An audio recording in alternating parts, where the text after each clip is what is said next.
Sesim geliyor mu? Evet abi geliyor. Benim nasıl geliyor mu sesim? Evet evet gayet iyi, sıkıntı yok. Görüntüm nasıl? Senin görüntün iyi.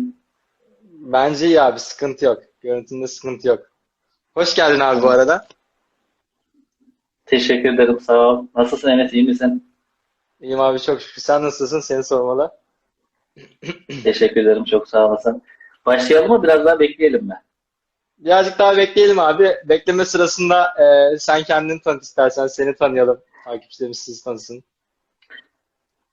Tabii, ben 2011 Erciyes Üniversitesi Diş Hekimliği Fakültesi girişliyim. 2016'da mezun oldum. Yine o sene DUS kazanıp aynı üniversitede restoratif diş tedavisi ana bilim dalında araştırma görevlisi olarak başladım. Geçen hafta da uzmanlığımı aldım. Umarım sizlere de nasip olur. Bitiren arkadaşlara da uzmanlık. İnşallah Bitirmeyenlere abi. de mezuniyet nasip olur umarım. Genel olarak İnşallah abi. böyle. Ben de abi hikayeye 3. sınıf son sınıf yaptım ama hayırlı olsun diyelim. Hayırlarımızı iletelim. Uzman olmuşsun. Abimiz Evet. uzman olmuş arkadaşlar. Evet. Teşekkür Güzel ederim. abi. Umarım Sevindik herkese yani senin nasip olur. adına. Sağ ol. Birazcık daha bekleyelim mi Teşekkür abi, ederim. yoksa yavaştan başlayalım mı? Başlayalım bence. Genel toparlandığı gibi. Tamam. Arkadaşlar zaten konumuzu haber vermiştik. Diş hekimleri mezuniyet sonrası neler yapabilir? Tercihlerimiz nelerdir? Bu konu hakkında konuşacağız. Siz de aklınıza takılan soruları yorumlar kısmına yazabilirsiniz. Ben not alacağım. Onu kısa kısa Ebu Bekir abinin arasında, sözlerinin arasında kısa kısa soracağım. Ebu Bekir abi de cevaplamaya çalışacak. Evet abi, buyur sayın, sözleri sana bırakıyorum. Engin bilgilerini Teşekkür bize ediyorum Enes, bilgilendirebilirsin. organizasyonu için. Katılımcılara Rica ayrıca ederim. teşekkür ediyorum. Şimdi bugün ben açıkçası bu konuyu seçtik. Hani senin de ihtiyacın olduğunu düşündüğü için ben de daha önce böyle bir Evet. konuya gerçekten ihtiyaç duyuyordum ve sürekli üst dönemlerimize ve tanıdığımız eğer mezun diş hekimleri varsa onlarla konuşmaya çalışıyordum. Bu süreç gerçekten önemli. Aslında bu bir kariyer belirleme süreci oluyor. Mezuniyet sonrası ne yapılabilir? Bunun belirlenmesi şöyle bir önemi var.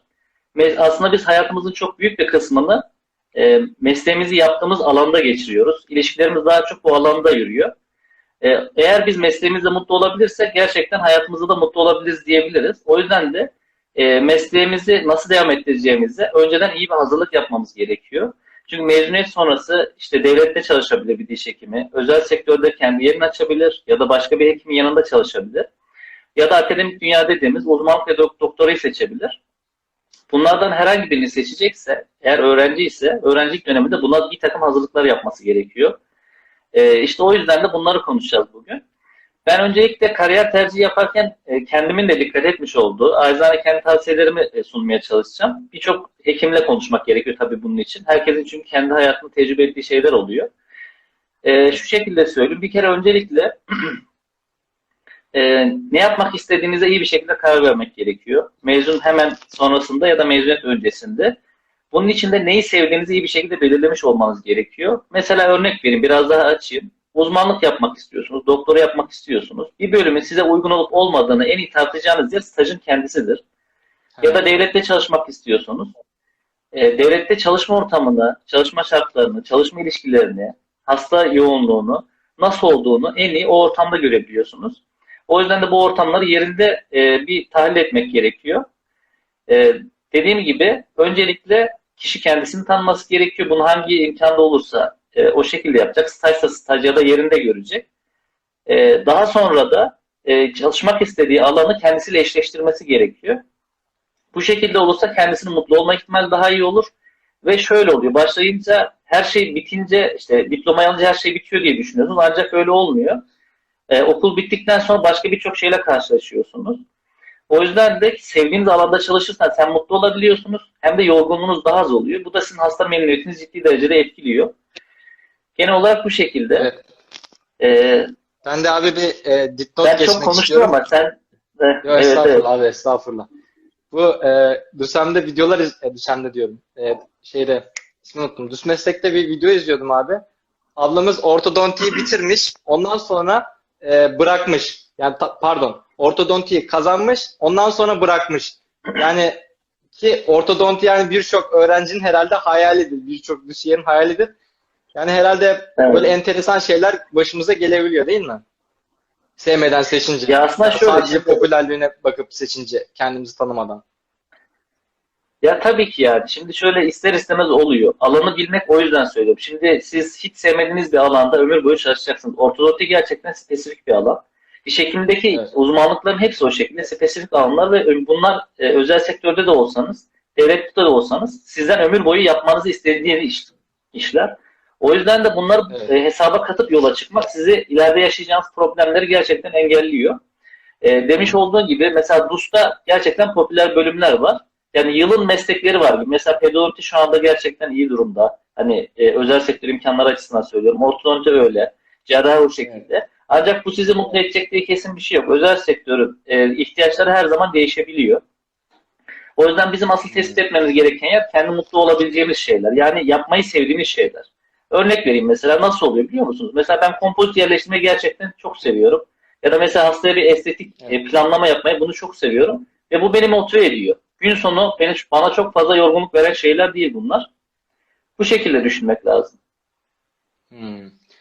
Abi özel sektör hakkında benim aklıma birkaç şey takılıyor. Özel Tabii ki. sektörde bir grup var diyor ki işsizlik var, işsizlik var. Şimdi bunun aslı nedir? Diş hekimlerinde böyle bir işsizlik var mı? Yahut bizi gelecekte işsizlik mi bekliyor? Aslında bizim girdiğimiz dönemde de şu anda olduğu gibi yani sayımızın çok fazla olduğu söyleniyordu. Ben 10 yıl önce üniversiteye girdim. O şekilde düşünebilirsin. Sayı biraz daha Evet. hızlı arttı. Ama şu anda hala mezun sayısı kontenjan sayısına yakın değil. Yani belki 10 sene sonra dediğin şey olabilir. Çünkü çok ciddi bir kontenjanla üniversite artımı var. Bunların ben şu anda Hı çok hı. etkileyeceğini düşünmüyorum. Şu şekilde oldu. Aslında biraz da işsizlik olayı. Pandemi döneminde zaten her yerde olduğu gibi diş hekimi ihtiyacı da çok fazla olmadı. Çünkü insanlar başka şeylerle uğraşması gerekiyordu pandemi döneminde. Virüsle uğraşılıyordu. Ve okulda eğitim birazcık geri planda kalınca diş hekimleri şu duruma geldiler. Özellikle yeni mezunlar. Zaten iş yerinde işi olanlar için bir problem yoktu. Yeni mezunlar için bir problem vardı. Bu kriz daha çok onları etkiledi. Ve hani işsiz kalacak mıyız? Ya da işte rahatlıkla iş bulabilecek miyiz? Ya da önceki senelerdeki şartlarla iş bulacak mıyız gibi bir soru oldu. Ben bunun birkaç seneye has olduğunu düşünüyorum. Ancak uzun vadede bu takım şeylerin olabileceği tabii ki gerçek. Sonuçta kontenjan sayısı artık ihtiyacın üstüne çıkacak. Bir 8-10 sene sonrasında. O zaman belki dediğin şeyler olabilir. Ama ben size denk geleceğini düşünmüyorum onları. Hmm, anladım abi. Abi bir arkadaşımız sormuş. Yine özel sektör hakkında. Özel sektörden gittiğimiz için şu an soruyorum. Özel sektörde vakıf mezunların imajı pek iyi değil. Bu açık nasıl kapatılabilir diye.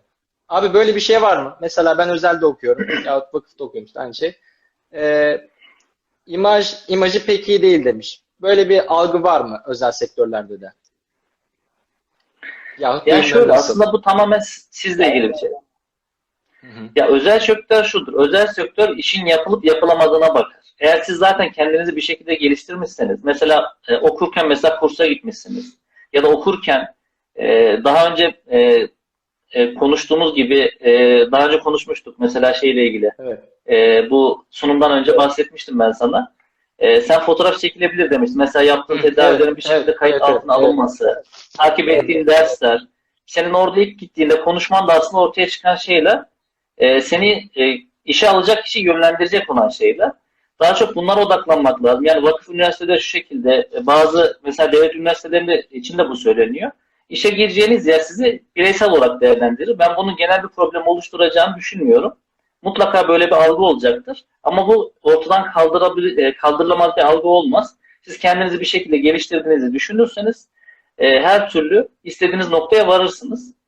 O şekilde düşünüyorum. Yani problem oluşturmaz bence vakıf mezunları için de. Anladım. Arkadaşlar yayından önce de şundan bahsetmiştim ben Ebu Bekir abiye. Ben bu sene dental fotoğrafçılık dersi aldım. Bizim hocamız da dedi ki siz staja başlamadan önce hani bir işte fotoğraf makinesi falan elde edin. Stajlarınızda yaptığınız işlemleri, yaptığınız operasyonları çekersin. Atıyorum dolgu yaptın, dolguyu çekersin. Mezun olduktan sonra da bu yaptığın işleri, çektiğin fotoğrafları CV olarak gösterirsin. Şimdi başvurmadan önce de CV dolduruyoruz, CV veriyoruz yani. Bunları direkt CV olarak Evet. gösterirsin. En iyi CV bu şekilde olur. Abi böyle bir şey sence mantıklı olur mu yani? Ne düşünüyorsun bu konu hakkında? Yani eğer size iş, yani bunu şöyle düşüneceksin. Senin sonuçta başvurduğun bir yer var ya da birisi seni arıyor ve kendi özel kurumunda çalıştıracak. Sonuçta devlet kurumundan bahsetmiyorsun burada. Eğer orası, yani CV'yi isteyen kurum senden böyle bir bilgi istiyorsa tabii ki bunu elinde bulundurmak senin için faydalı olur. Ama şu anda böyle yaygın bir trend yok. Yani tedavilerini bana göster gibi bir trend yok. Ama şu olabiliyor. Sosyal medya biliyorsun artık sağlık alanında da çok ön planda. Evet. Sosyal Evet. medyanızın olması belki bu sorulabilir. Sosyal medyanızda neler paylaşıyorsunuz? İşte yaptığınız vakalar ön planda mı gibi belki sorular olabilir. Ama ben yeni mezun için bunun elinde bulundurması sadece belki ileride lazım olabilir ama yani direkt CV'sinde sorulacağını ben düşünmüyorum açıkçası. Tabii ki Anladım elinde abi. bulundurmanın zararı olmaz. Garanti almış olursun işi. Evet. Evet. Bir başka daha soru sorayım abi sana. DUS özel sektörde büyük bir fark yaratıyor mu? Bunun yerine ikisine sınava hazırlanmadan mezuniyet sonrası ücretli eğitimlerle aynı seviyeye gelemez miyiz? Böyle bir soru gelmiş abi. Şöyle, aynen iş imkanı açısından sormuş. Yani özel sektörde belli alanlarda tabii ki uzmanlık isteniyor. Mesela ortodonti yapmak istiyorsanız 2 senelik bir kursla bunu çözmeniz çok zor. Diğer noktalarda da ancak lisansın üstüne ekleyebilirsen bir uzmanın vardığı noktaya 2 sene içinde varamazsınız. Belki uzun vadede bunu sağlayabilirsiniz. Çünkü diş hekimliğindeki uzmanlık alanları daha çok yan dal gibi oluyor. Cerrahi ve ortodontiyi çıkartırsak uzun yıllarda belki dediği noktaya gelebilir ama 2 yıl çok erken olur. Ama kendisini çok iyi bir şekilde geliştirebilir. Bununla ilgili aklında soru işareti kalmasın soran arkadaşın. Ama uzmanlığı 2 senede tamamlayamaz. Yoksa öyle olsa insanlar uzmanlık yapmamış olurdu. Çünkü ileri tedavilerin çoğunu yapabilmek için üniversite ortamında hocaların gözetiminde bazı işlemleri yapabiliyor olması gerekiyor. Bunun için de bahsetmiş olduğu kurslar bunu sağlamaz. Mesela örnek Hı vereyim, hı. implant kursu. Şimdi periodontolojide ve cerrahide 1,5-2 yıl boyunca hoca gözetiminde onlarca implant yapan bir kişiyle kursta sadece bir kere implant yapmış kişinin tabii ki uygulama pratiği aynı olmaz. E, Diş hekimliğinden mezun olan bir kişi 5 yıl sonra aldığı eğitimden sonra kursa giderek ve üstüne yıllarca çalışarak bu işte 5-10 yıl çalışarak belki aynı noktaya gelebilir ama 2 yıl çok erken olur bence. Anladım abi. Yani biraz daha zamana ihtiyacı var. Yani 2 yıl çok kısa bir süre. Bu hani hasta bakma el pratikliği falan ondan dolayı mı abi? Ya mesela işte Ya asistan. şöyle, ya şimdi hastalık yoktur, hasta vardır mantığıyla. Burada ne kadar çok siz uygulama yaparsanız tabii ki sizin göreceğiniz mesela işlem sırasında bir problem yaşıyorsunuz. Bu problemi hoca gözetiminde düzeltiyorsunuz. Hmm. Bunu defalarca yaşayınca artık daha önce sizin başınıza gelebilecek şeyleri daha hastayla konuşurken tahmin edebiliyorsunuz. Bu da sizi o problemlerden korumuş oluyor. Hem endikasyonlarınız daha doğru oturmaya başlıyor, hem el çabukluğunuz oturuyor. Ya bunların hepsi, yani birçok faktör var bununla ilgili. Hem siz tek alanda çalıştığınız için çok büyük avantaja sahipsiniz. Çünkü bu şu şekilde oluyor. Mesela yeni mezun bir hekim 2 mesela yıl boyunca kurslara giderek kendisini bir alanda geliştirmeye çalışır. Ama bütün işlemleri yapmak zorundadır. Ama mesela cerrahiden mezun olmuş bir insan mezuniyet sonrasında 2 yıl boyunca onun belki 10 katı kadar implant yapabilecek fırsata sahip olacak. O yüzden de ona yetişmesi için çok daha uzun yıllar gerekiyor. Dediğim gibi hasta Anladım. pratiğiyle ilgili olan şeyler. Evet. Yani daha Ama ne benim kadar çok merak hasta görürseniz o kadar çok biliyorsunuz. anladım abi. Benim merak ettiğim bir şey var abi. Uzmanlık yaparken ne yapıyorsunuz abi? Mesela siz hocalarla birlikte derse mi giriyorsunuz? Üzerine hastada mı bakıyorsunuz? Yani tam olarak ne yaparsınız? Ya bir uzmanın günü nasıl geçer? Ya da bir haftası nasıl geçer? Birazcık özetleyebilir misin? Tabii ki şu şekilde oluyor. Ben genel bahsedeyim diğer bölümlerde bildiğim kadarıyla. Üniversiteye geliyorsunuz öncelikle. Tabii ki spesifik bir alanda çalışmaya başlıyorsunuz öncelikle. Ee, Hı Üniversitenin ve bildiğim kadarıyla tıpta uzmanlık kurumunun yıllara göre size belirlediği bir müfredat var. Bu müfredatta belli dersler alıyorsunuz. Daha sonra belli uygulamaları belli senelerden önce yapamıyorsunuz. Yani diyor ki mesela CAD/CAM uygulamalarını 2 yıl sonradan yapabilir. Ya da implant uygulamalarını cerrahide, yılını tam tabii ki bilmiyorum. Cerrahide için mesela söylüyorum. İmplant mesela uzmanlığın 2. yılı ya da 3. yılından sonra yapabilir gibi bir uygulama oluyor. Onun dışında sizin makale okumalarınız oluyor. Bunlar çok önemli. Günceli ve en iyi diş hekimini takip etmeniz için makaleler gerçekten önemli ve makale okumaları yapılıyor hocaların gözetiminde. Daha sonra hı. üniversitede çalışma imkanınız oluyor. Bilimsel çalışmalar yapabiliyorsunuz hasta bakmanın dışında. Onun dışında siz de seminerler hazırlıyorsunuz. oradaki öğretim üyelerine ve asistan arkadaşlarınıza bu seminerleri sunuyorsunuz. Bunların hepsi sizin hem akademik becerinizin hem de mesleki becerinizin artmanızı sağlıyor. Aslında üniversitenin en büyük avantajı o. Çünkü lisans döneminde bu tip imkanlara sahip olmuyorsunuz. Bilim dünyasıyla tanışamıyorsunuz. Makaleye ve güncel bilgiye bir uzman kadar ulaşma fırsatınız olmuyor. Onun dışında tez yazmanız gerekiyor. Her uzmanlık öğrencisinin bir tane tezi başarıyla bitirmiş olması gerekiyor. Onun dışında da bitim Bu sınavı abi var. Bitirdiğiniz zaman da bir sınava giriyorsunuz. hmm. Evet. Bu abi tez yazma konusu üniversitedeyken yazılabilir. Yani yazıyorlar ya. O sayılıyor mu uzmanlık yaparken? Sayılabilir mi? Yok, o sayılmıyor. O başka bir Ha, şey. O mezuniyet için lisansta yaptığınız bir şey. Aynen. Uzmanlıkta ayrıca uzmanlık tez yaparken yazmak gerekiyor. ayrıyetten. Anladım abi. Aynen. Diş hekimliğinde uzmanlık tezini başarılı tamamlamış olmanız gerekiyor mezun olmak için. Yani her Yani uzmanlık abi öğrencisinin yapmış olduğu bir şey. anladım. Her şeyden biraz biraz yapıyor yani uzmanlar. Öyle doğru mu anladım ben? Her şeyden var yani. Tabii. Ya şöyle, vaktinin zaten %95'i klinikte alanınla ilgili hasta bakmakla geçiyor. Yani yoğun bir şekilde pratik aslında. Bu bahsetmiş olduğum daha çok akademik kısmı. Daha çok hasta bakıyorsun aslında. Yani Ha, vaktinin anladım. %95'i, belki daha fazlası yoğun bir şekilde poliklinik yapıyorsun. Bu şekilde oluyor, yani yoğun pratikle geçiyor. Sen hastaya direkt bakıyor musun abi? Yoksa mesela önceden hocanız sana ortodonti ile ilgili bir şeyler gösteriyor, yapıyor. Ondan sonra o işlemler geldiğinde salım yaptırıyor. Nasıl oluyor abi başlangıç şeyi? Başlangıç kısmı? Tabii yani tabii ki hoca gözetiminde yapman gereken yerlerde hoca gözetiminde yapıyorsun. Lisansta daha önce gördüğün bir uygulama varsa bunun için gözetime zaten ihtiyacın olmuyor. Ortodonti çok spesifik bir alan ve diş hekimliğinde uzmanlıkta uzmanlık sırasında en çok bilginin verdiği uzmanlık dallarından bir tanesi. Uzmanlık dallar arasında sanırım gözlem işleminin en uzun yapıldığı dal. 6 ya da 1 sene gözlem yapıyorlar diye biliyorum ortodonti uzmanları hasta alabilmek için. Yani uzun süre gözlem yapıyorlar ve çok ufak işlemlerle başlıyorlar. Ortodontide durum biraz daha farklı ama cerrahide rutin diş çekiminizle başlayabilirsiniz. Bizim bölümde endodontide rutin işlemlerle başlarsınız. Sadece ekstra ileri tedavi teknikleri gerektiren durumlarda hocalardan destek alırsınız. Anladım. Abi şimdi birazcık konuyu Hı hı. saptıracağım ama aklıma bir soru takılıyor. Bunu da gördüm, Tabii yakalamışken ki. seni sorayım. Mesela abi şöyle bir şey var. Ben gördüm ilk 50'ye girip atıyorum protez yazanlar var. Mesela protez diş hekimleri arasında çok güzel bir bölüm sayılmıyor. Bilmiyorum neden olduğunu bilmiyorum. Ben gayet seviyorum ama böyle zor diyorlar falan filan. Bilmediğim için staj falan yapmadığım için zor falan deniliyor. Ama ilk 50'ye girmiş mesela. Ortodonti yazmak varken, ortodonti yazabilmek varken protez yazmış. Sonra bir hocamız da şey dedi. Atıyorum periodontolojinin en iyi bölümü burada. Yani en iyi periodontologlar işte buradan çıkıyor. En iyi protezciler şuradan Evet. çıkıyor falan diye bir şey var. Böyle bir şey var mı abi? Yani mesela atıyorum 800. Son sıralardan bir protez uzmanı alıyor mesela. Onun eğitimiyle ilk 50'ye girip de o üniversitenin uzmanlığına giden hocaların arasında bir şey var mı? Fark var mı? Umarım anlatabildim Ya biraz şöyle detaylı. oluyor. Anladım ben. Tabii üniversiteler arasında hani üniversite değerlendirdiğim zaman nasıl farklar oluyorsa bölüm bölüm değerlendirdiğin zaman da farklar oluyor. İstanbul'da mesela profesör sayısının 10-15 olduğu bir bölümle mesela daha çok yeni açılmış sadece birkaç yardım doçent ve doçent olan bir bölüm aynı olmayabiliyor. Ama burada sayılara çok takılmamak lazım. Burada en önemli şey hocanın öğretme aktivitesidir. Hocanın motivasyonu çok önemli burada.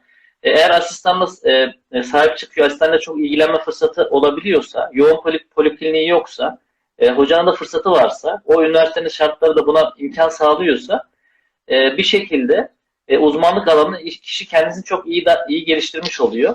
Yani mutlaka farklılıklar oluyor ama bölümden değil, hocadan kaynaklı farklılıklar olur. Çünkü bölümün Hmm. kendisi öğretmez, hocanın kendisi öğretir. Evet, evet. Ne isimle ilgili bir şey, ne bölümün ismiyle ilgili bir şey, ne üniversitenin ismiyle ilgili bir şey. Direkt hocada biten bahsettiğin şey. O yüzden söylediğin güzel oldu. Bir üniversite bölümünü tercih ederken mutlaka oradaki hocaların kim olduğunu, e, Hı hı. daha önce yerleşmiş olan arkadaşlardan öğrenirlerse, hocaların ne kadar fırsat olduğunu. Bazı hocalar çünkü akademik olarak çok yoğun olduğu zaman hocaların biliyorsun çok fazla görevleri oluyor. Akademik görevleri var. İşte lisansüstü öğrenci yetiştiriyorlar, uzmanlık öğrencisi yetiştiriyorlar, lisans öğrencisi yetiştiriyorlar, idari görevleri oluyor. Çok yoğun mesela idari görevleri olan bir kliniğe gittiğiniz zaman mutlaka fark olur. Yani o kadar yoğun ve ileri tedavi gerektiren hasta görmeyebilirsiniz. Ama mesela sadece poliklinik yapan, ve ileri tedavi tekniklerini geliştirmeye çalışan hocalarla birlikte çalışırsanız o zaman çok daha iyi bir eğitim almış olursunuz. Evet. Şöyle bir şey var mı abi? Mesela işte 2-3 senelik bir eğitimde hocalar çekip gidebiliyormuş bazen herhalde. Öyle yani duyumlarım bu şekilde bilmiyorum da mağdur olabilme gibi bir Evet, ihtimalimiz var mı abi? duymuştum. Uzmanlık yaparsan mı? Evet, evet, evet. Şöyle uzmanlıkta bu tip bir durum olursa mevcut okurken değişti mi bilmiyorum süreç. Daha önce bizim bölümde olmuştu. Başka bir üniversitede bölüm kapanmıştı hocalar Hı, gittiği için. evet. Sonuçta hocalar istifa edebiliyorlar. Hocalar istifa ettiği için bölüm kapanmıştı. Orada açıkta kalan uzmanlık öğrencilerini hangi usullere göre yapıyorlar bilmiyorum ama başka üniversitelere yerleştiriyorlar. Tercih hakkı veriyor Oo. ÖSYM ya da Tıpta Uzmanlık Kurumu takip ediyor bunu. Tekrar tercih yapıyorlar ve başka bir üniversiteye yerleşiyorlar. Bu şekilde yapanlar olmuştu. İyi, Daha önce duydum. iyiymiş. Yani bunun iyi tarafı da olabilir değil mi abi? Hani düşük sıralardan yerleşip daha iyi üniversitelere falan geçmiş. Evet, Evet. şöyle mesela en düşük yere gittiniz, cerrahi kazandınız ya da protez kazandınız. O sene gidilebilecek en düşük yerde bölüm tercihi yapamıyorsunuz zaten, değiştiremiyorsunuz. Onların açmış olduğu işte büyük ihtimalle kontenjana göre açıyorlar ya da puan sıralamasına göre açıyorlar. Onun usullerini tam bilmiyorum. Ama sizi açıkta bırakmıyorlar. Sizi bir yere yerleştiriyorlar. Puan yüksek olsa da yerleşiyorsunuz. Anladım, bu Ama güzelmiş kimse abi. böyle bir şey olsun istemez herhalde. Hocalara gitsin. O süreçler sıkıntılıdır. Evet, evet. Tabii tabii. Ya bu Aynen işin birazcık süreç şeyi tabii. tabii. Evet. Abi bir başka sorum geliyor. Sıkmadık değil mi abi seni? Estağfurullah. Gayet iyi gidiyoruz şu Bu anda. uzmanlık okuduğumuz branş dışında kalan branşları unutmamıza neden olur mu? Mesela siz restoratif uzmanlığı okuyorsunuz. İleride rahatça endodonti, periodontoloji, ortodonti vesaire gibi sorunlar olan hastalara bakabilecek misiniz? Abi burada benim de aklıma geçenlerde takıldı bu. Şimdi ben de uzmanlık yapmak Aha, istiyorum. Dershaneye falan kayıt olmuşum. Ama uzmanlık yaptıktan sonra da kendi kliniğimi falan kurmayı düşünüyorum yani. Acaba diyorum ben bu uzmanlık yaparken mesela atıyorum protez uzmanı oldum. Sürekli protezle haşır neşirim. Diğer dallardan acaba bir evet. kaybım olur mu? Unutma gibi durumlar falan olur mu diye düşünmedim değil yani. Ya tamamen unutma durumu olmaz. Eğer yoğun pratik uygulanmış bir lisans döneminden çıkmışsanız tamamen unutma gibi durum olmaz. Zaten şu şekilde oluyor. Hani üniversitede bölümlerin kapıları birbirlerine kapalı değil. Biz sürekli protezle ve endodonti ile iç içe çalışıyoruz. Yeri geliyor endodonti yapmamız gerekiyor, onu da yapmamız gerekiyor. Protez yapmanız gerekiyorsa belli uygulamaları lisans döneminde gördüğünüz uygulamaları zaten yapma yetkiniz oluyor. Bunları yapabiliyorsunuz. Bu ama üniversiteden üniversiteye değişebiliyor. Bunu da mutlaka gitmeden önce incelemek lazım. Tabii ki diş çekimi yapamazsınız. Zaten aslında uzmanlığın mantığı da o. Zaten her şeyi yapmak istesem uzmanlık yapmış olmam. Yani uzmanlığın bir anlamı kalmış olmuyor. Benim istediğim şey sevdiğim alanda o bahsetmiştim de %70'ini zaten yapabiliyorsun. İşte lisans mezunu olan bir kişi işte halkımızın ihtiyaçlarının %70'ini karşılayabiliyor. Ben zaten %30'a talip olarak bu işe giriyorum ve oraya odaklanmaya çalışıyorum. Uzmanlığın mantığı da biraz daha bu. O He. yüzden zaten ihtiyacınız olmuyor böyle bir şeye. Ama sen dersin ki ben ileride işte çekim de yapmak istiyorum, protezimi de yapmak istiyorum işte ortodonti mesela diyeceksiniz. Bunların hepsini yapmak istiyorum derseniz yapabilirsiniz. Yani çok bir aman aman bir pratik kaybınız olmaz. Tabii burada lisansta gördüğünüz eğitim çok önemli. Evet. Abi yani şu an Ya bu mesela daha hani çok uzmanlık sizde biten bir şey. Yani hiç ilgilenmezseniz güncel bilgisi de giderse çünkü mesela ortodonti bölümünü bitirdin. En son diş çekili 5 yıl olmuş. Sen onunla ilgili güncel bilgiyi bilmiyorsun ve herhangi bir hazırlığın yoksa bu seni zorda bırakacaktır. Ama uzmanlık eğitimi sırasında biraz daha aktif olursan mesela ortodontistler cerrahiyle çok iç içe çalışıyorlar. Bu süreçte e, orada bir şekilde kendini geliştirmeye çalışırsan e, daha iyi noktalara gelebilirsin. Ayrıca bizim rotasyonlarımız var. Rotasyonlar pek bilinmiyor. Bir uzmanlık alanına girdiğiniz zaman tıpta uzmanlık kurumu belli bölümlerde sizin rotasyon yapma zorunluluğu oluyor. Bunları yapmanız gerekiyor. Uzmanlık alanına da zaten yakın olan yerlere gönderdikleri için de yakın olan bilimlerle ilgili de yeterli bilgiye sahip olmuş oluyorsunuz zaten. Dediğim gibi daha çok kişinin kendinde bitiyor bu. Ama ilgilenmezse tabii ki sor yani. evet. İleride yapmak istediği işle ilgili herhangi bir şekilde ilgisi olmazsa bir şekilde unutur. Sonuçta pratikle kazanılan bir şey. Yapılmaya bir şekilde şey yapar. Elini soğumaya başlar. Abi benim şöyle bir düşüncem vardı uzmanlık okurken. Mesela ortodontiyi herhalde biz çok fazla öğrenemiyoruz yani. En azından bir uzman kadar ya da bir dışarıdan bir şeyi almış kadar, kurs merkezine gitmiş kadar öğrenemiyoruz değil mi? Zaten ondan yani böyle öğrenseydik uzmanlık Ortodontiyi yani o hiç da. yapmıyorsun neredeyse. Aynen. Evet. Şimdi abi ben dedim ki ben bunu öğreneyim. Atıyorum işte yani şu an tabii hayal inşallah yani olursa herkesin hayali. Öğreneyim. Ondan sonra kliniğinde de bunu bileyim yani. Sonra cerrahi dışarıdan tamamlarım. Mesela ne olmuş oldu? Her şeyi yapabilen bir diş hekimi olmuş oldu. Bu birazcık ütopik mi abi? Hayır, ütopik değil, gayet normal bir şey. Zaten şöyle, diş hekimliğinde tıptaki kadar bölümler arasında kesin çizgiler olmaması gerekiyor zaten. Alanınızla ilgili mesela iyi endodonti bilen birisi Türkiye'deki restoratif mesela endodontten birbirinden ayrı. Endikasyon koyarken restoratif dallar açısından söylüyorum. Protez, endodonti ve restoratif diş cerrahisi bunların altındadır. Bunların zaten bilgileri sizde yoksa kendi alanınıza doğru çalışamazsınız. O yüzden yakın alanları mutlaka bilmek gerekiyor. Ortodontide mesela kurslar var. Yurt dışına da gidebilirsiniz. Yurt içine de kurslar alabilirsiniz. Bir ortodontistin şeyini vermezse, kalifiyelini vermez. Ama basit uygulamaları yapabilirsiniz. Mesela bizim yoğun olarak uyguladığımız DSM'e kapatmak için biraz daha mesela DSM'ları birkaç milim oynatmak için tel tedavisiyle ilgili bilginiz olabilir. İleri yapamazsınız. Ama sizin kliniğiniz için yeterli. Cerrahi uygulamayı da öğrenirsiniz. Ortodont uygulamalarını da öğrenebilirsiniz. Bu tamamen dediğim gibi sizde biten bir şey. Evet. Siz aktif Maalesef. olursanız öğrenirsiniz. Çok imkanlar var. Onları değerlendirebilirsiniz. Yurt dışında da var. Avrupa'da da çok sayıda kurs var. Onları da takip edebilirsiniz. Yurt dışında da çok fayda kurs yapılıyor. Bunları da takip eder kendinizi bir şekilde geliştirirsiniz. Evet. Abi bir başka sorumuz. Hocamız ileride hangi uzmanlık çok daha popüler olacağını düşünüyor? Yani şöyle, ortodonti çok fazla yeri değişmez bence. Ortodonti olarak söylüyorum. E, Pedodonti şu anda çok fazla şeyde, çıkışta. Çok fazla tercih ediliyor. Ama bu soru işte tercih edilmesine hani ileride popüler olacaksa biz yazalım mantığıyla yazmayın. Ben mutlu olabileceğinizi düşünmüyorum bu şekilde olursa. Çünkü popülerite her zaman değişebiliyor. Mesela şu anda tıp fakültelerini düşünürseniz eskiden kadın doğum mesela çok ön plandaydı. Cerrahi bölümleri çok ön plandayken şu anda gerçekten barajı geçenlerin yerleşebileceği konuma geldi. Bunun Evet. olmayacağını garantisi yok. Bir 10 yıl sonra hastaneler genişlikten sonra, diş hekimin sayısı arttıktan sonra şu söylenebilir. Her hastane işte 20 ünitli koltuk bulunduran bir hastanenin radyoloji uzmanı bulundurma zorunlu olursa radyolojiden iyi bölüm olmaz. Bunlar dönem dönem değişebiliyor. O yüzden bence buna çok takılmamak gerekiyor. Ama günümüzün popüler alanlarını sorarsanız zaten ortodonti ve cerrahi zaten en çok puan alanların tercih ettiği bölümler. Onun dışında yine pedodonti ve endodonti yoğun tercih edilen alanlar. Bunlar tabii ki özel sektör açısından söylüyorum. Bunların tercih edilmenin birçok sebepleri olabiliyor. Bunlar aslında ayrı ayrı incelemek lazım. Onlar da önemli. Evet. Abi bu ortodontide bu dijitalleşme var. Böyle Invisalign mi? Tam telaffuzunu bilmiyorum. Evet, Invisalign. Invisalign. Invisalign. Ha. Mesela o tarz şeyler bu ortodontilerde böyle teknolojileşmesi falan en çok hangi dala etkiler? Ya mesela cerrahi etkilenmez diyorlar teknolojinin gelişmesinden falan. Ama diğer dallarda böyle CAD/CAM sistemleri falan bu Invisalign falan Evet. o konu hakkında ne düşünüyorsun? Şöyle, uzmanın uzman olduğunu bir kere değiştirmez. Öncelikle onu söyleyeyim. Etkileme açısından ortodontiyi yine iyi bilen birisinin zaten bu tedavi uygulaması gerekiyor. Çünkü dişlerde çok fazla işlem uyguluyorlar. Yani bir problem çıktığı zaman bir uzmanın mutlaka olması gerekiyor.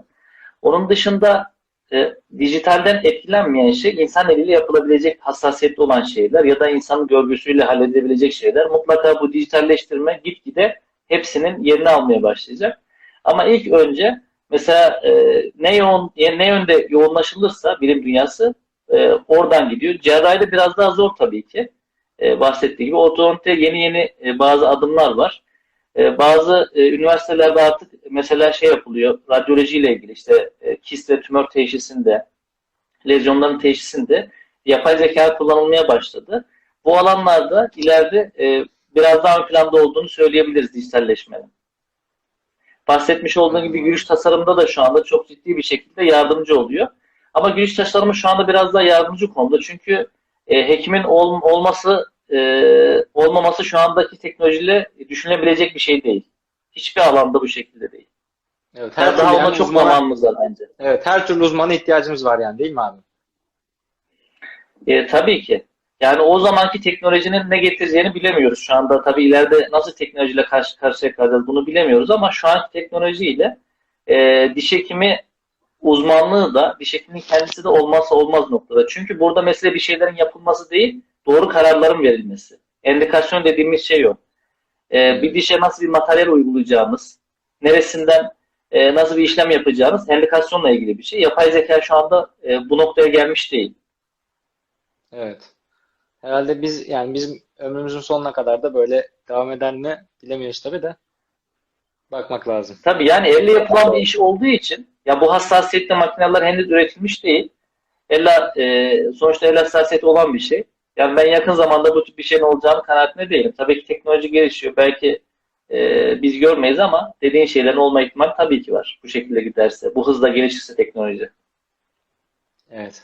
Teşekkürler abi. Mezun olduktan sonra hem devlette hem özelde çalışabilir miyiz? Hiç aklıma gelmedi böyle bir şey abi.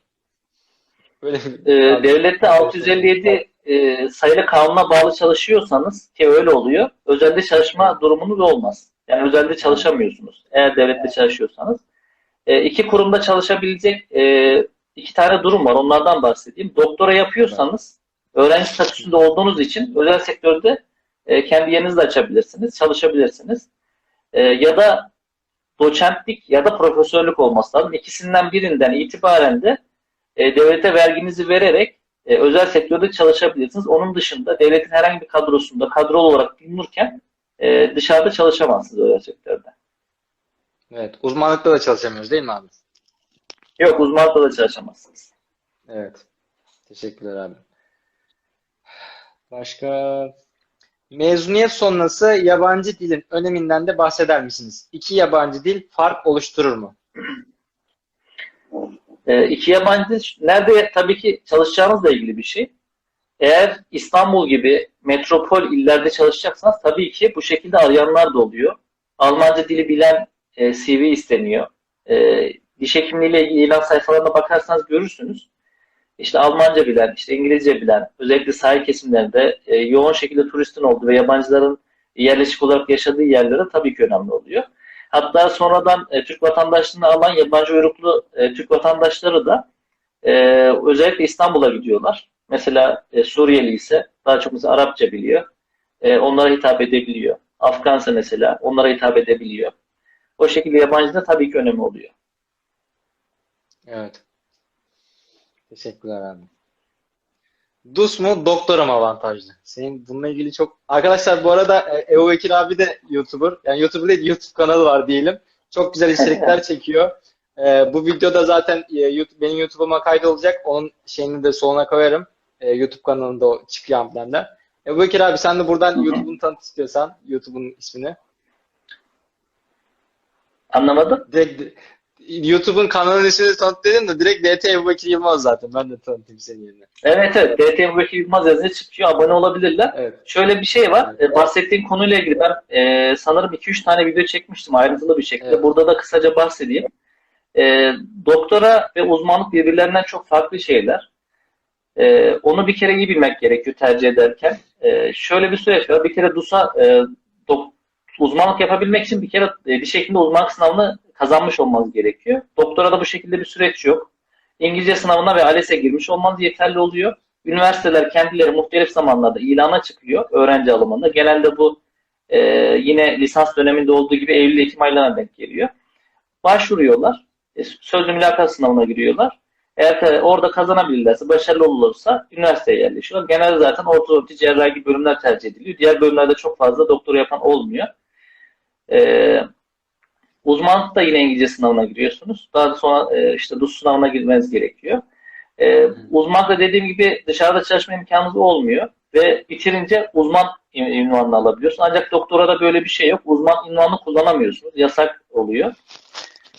Biraz önce bahsetmiş olduğum gibi yine çalışırken doktora yapma imkanınız da oluyor. Ya da devletteyken de doktora yapabiliyorsunuz. Eğer iş şartlarınız ona uygunsa devlette çalışırken doktora yapabiliyorsunuz. Ancak uzmanlık yapma gibi imkanınız olmuyor.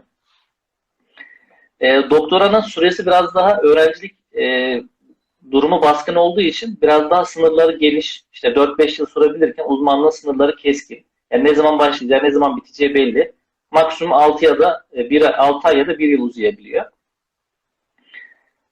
İkisi de eğitim olarak tamamen aynı diyebilirim. Ancak devletin kabul ettiği yeterlilikler açısından şu anda söylüyorum. Diş hekimliğinde uzmanlığın çekirdek eğitim programı var. Yani uzmanlık bilgisi aynı zamanda hukuki de bir durum. Siz bir işlem yaptığınız zaman çok istenen bir şey olmasa da bu adli bir duruma dönüştüğü zaman uzmanlığın burada size çok ciddi desteği olurken doktora eğitimini vermiş olsa da Türkiye'deki şartlarda size herhangi bir şekilde destek vermiyor. Yani doktora normalde devlet nezdinde akademik bir kadro gibi görünse de Türkiye'de pratik yapılıyor yoğun bir şekilde. O yüzden bunu da hesaba katarak doktoraya girmek lazım. Çünkü ilerideki yıllarda bunlar problem olabilir. Çünkü şu anda diş hekimliğinde çok fazla dava olayları yaygın değil. Ama ileride mesleki yeterlilik açısından örnek vereyim. Mesela bir implant yaptınız. Şu anda implantı bütün diş hekimleri yapabiliyor. Bu arada 2016'da diş hekimlerinin çekirdek eğitim programı açıklandı. İmplant da bunların arasında yok. Yani normalde diş hekimliği mezun olur olmaz implant yapar diye e, direkt bir yetki vermiyor devlet. Sadece üst yasalarla korunmuş oluyor.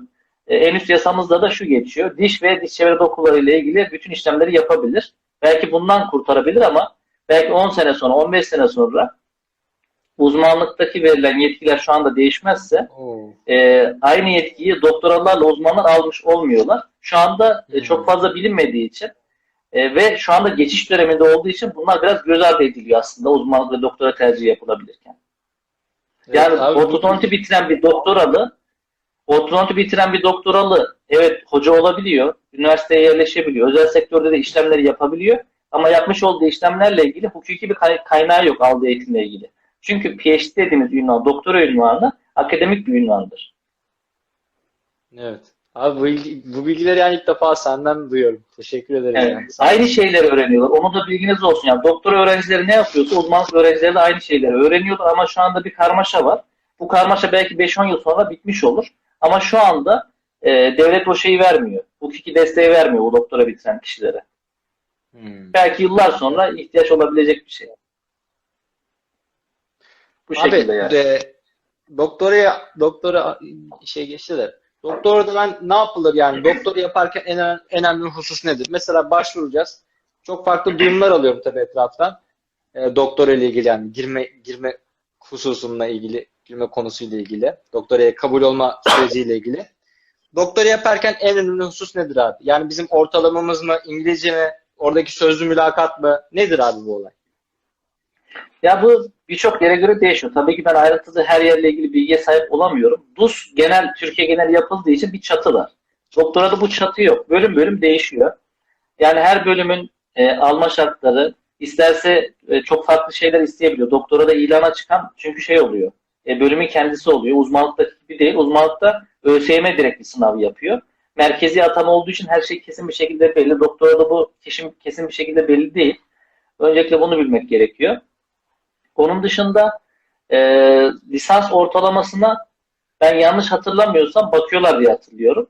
Bu yine üniversitenin belirlediği yönergeye göre oluyor. İkincisi ALES puanına bakıyorlar. Üçüncüsü de aldığı İngilizce sınavına bakıyorlar. Bunların da yüzdeleri, bunlar toplanıp belli bir rakam elde ediliyor. Bunların yüzdeleri de üniversitenin belirlemiş olduğu, o bölümün belirlemiş olduğu şartlara göre değişiyor. Yani siz nerede girmek istiyorsanız oraya odaklanmanız gerekiyor.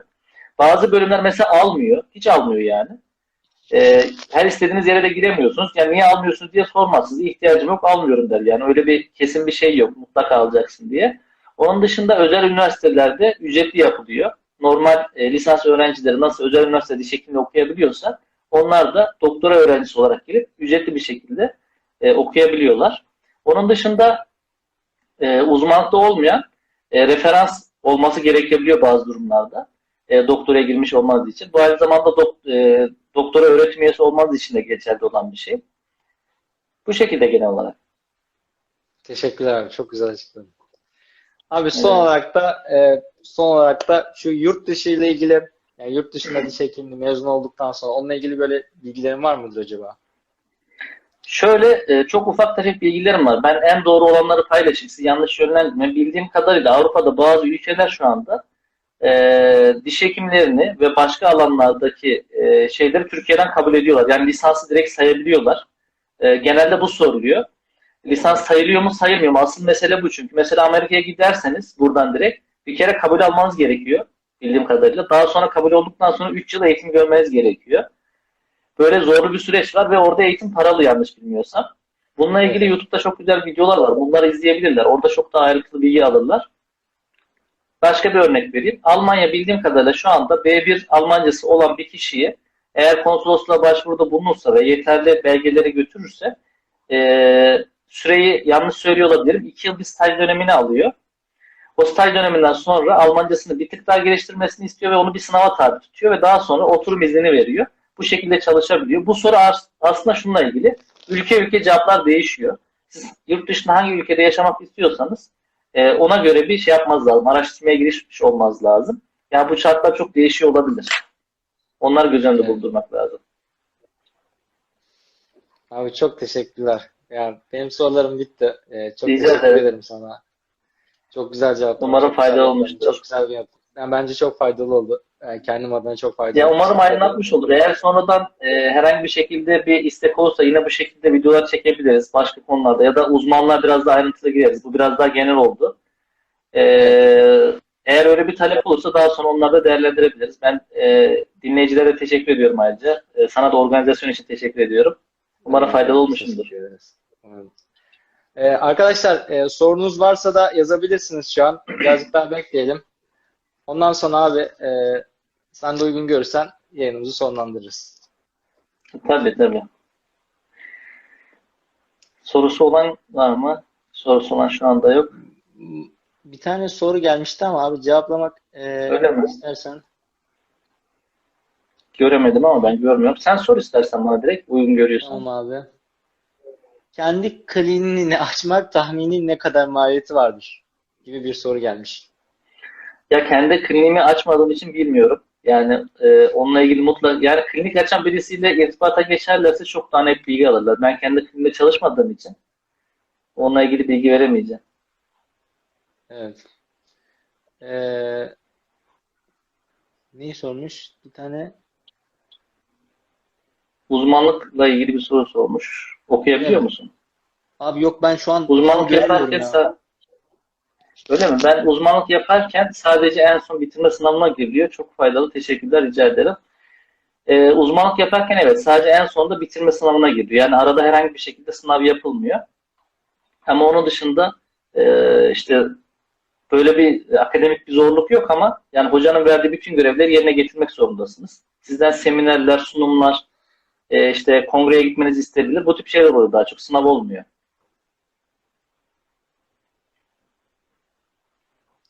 Evet. Onun dışında abi görebiliyor E, musun sen? Her şeyi sormuş. Konuyla direkt ilgisi yok ama DUS'a hazırlık sürecinde kısaca bahsedebilir misiniz? DUS'a hazırlık sürecinden kısaca bahsedelim. Belki bununla ilgili ayrıca bir hazırlık yaparız. Evet. Canlı yayın güzel Yani olabilir DUS'a abi bununla hazırlık ilgili. aynen çok kısa bir şekilde bahsedelim. Bugünlük bu kadar olsun. DUS'a hazırlık gerçekten ders çalışma cinsleri arasında çok farklı bir süreç oluyor. Daha çok ezber yapmanın ve son tekrarın önemli olduğu bir sınav. Ya bu mantıkla hareket etmek gerekiyor. Çalışan herkes bunu söylüyor. Kazananlar da bunu söylüyor. Eğer siz tekrarlarınızı yeterli kalitede atabiliyorsanız ve son tekrarlarınızı yeterli kısa sürede ve güzel kalitede atabiliyorsanız sınavdan başarılı olabiliyorsunuz. Yani burada biraz daha hız, işte biraz daha yoğun çalışma ve son tekrarların önemi gerçekten ön planda oluyor.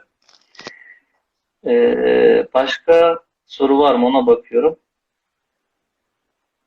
DUS son senelerde çok çalışıp iyi yapamayan oluyor muydu? Evet olabiliyor. Yalnız çalışanlardan çok sayıda başarısız olanlar olmuştu. Benim kendi şahit olduğum şeyler de var. 8 ay, 10 ay çalışıyorlar. Ancak çalışma sistemlerinde bir bozukluk olduğu için veya son zaman tekrarlarını yeteri kadar iyi atamadıkları için hastalık olabiliyor, başka şeyler olabiliyor. Başarılı olamıyorlar.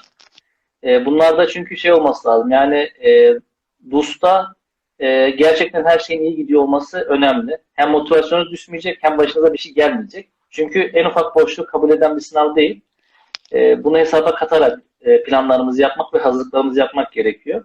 Yani herkes çalışınca kazanacak diye bir şey olmuyor maalesef. Çalışma stratejimiz çok önemli. Asıl nokta da orası. Bu şekilde sanırım sorularımız da bitti. Tekrar teşekkür ederim Enes. Abi ne demek? Biz çok teşekkür ederiz. Yani çok sağ olasın.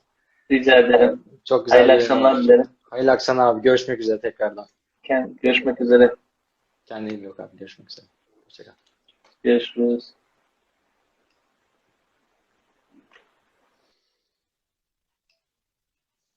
Evet arkadaşlar, iyi akşamlar. Görüşmek üzere tekrardan bir sonraki canlı yayında.